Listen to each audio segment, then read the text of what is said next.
Hello guys! So ngayon is gigisa muna tayo ng mga ricado. Ayan. Then sinunod natin yung manok. Ayan. Lagyan natin ng konting asin. Ayan. And then haluin natin yun. Medyo pa ito pa-addition na natin ng tubig niyan. So pagka medyo okay na, medyo mula-mula na yan. So iwanan na saglit yan. Ayan na. So dahil yan, nalagyan na papaya. Ayan na mga lods, mayroon tanglad. So yan na yung finished product natin, Tinulang manok. mga lods. Mga lods. Yan yung ay tinulang Yum, manok. yummy. Sarap, Tinulang manok. masarap ngayon, lalo na sa tag-ulan. Tag-ulan na eh, may bagyo pa. Mga lods. So yan lods, kain na tayo. Ayan, kain tayo. Ayan lods, so sarap. Medyo maanghang yung sabaw, maraming siling haba yung nailagay. Kaya nasasamid ako. Kwenta ng Ayan, tinulang lods. manok. Kwak, kwak, kwak, kwak, kwak.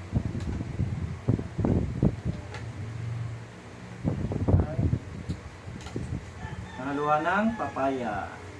Tinulang manok na may papaya. Nice. Kahit tayo kahit.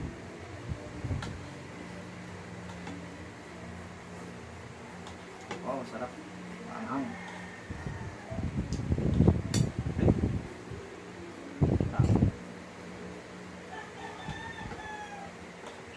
Kain tayo mga lods.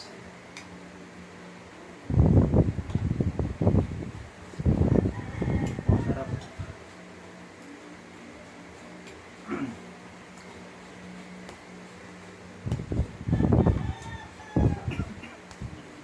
Oh, nasamit.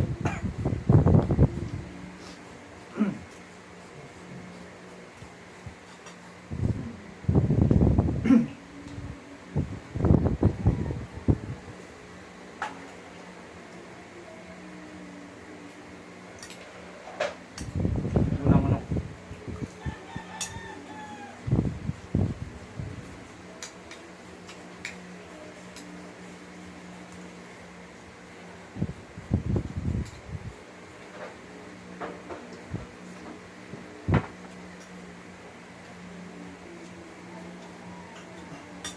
Kain tayo kain.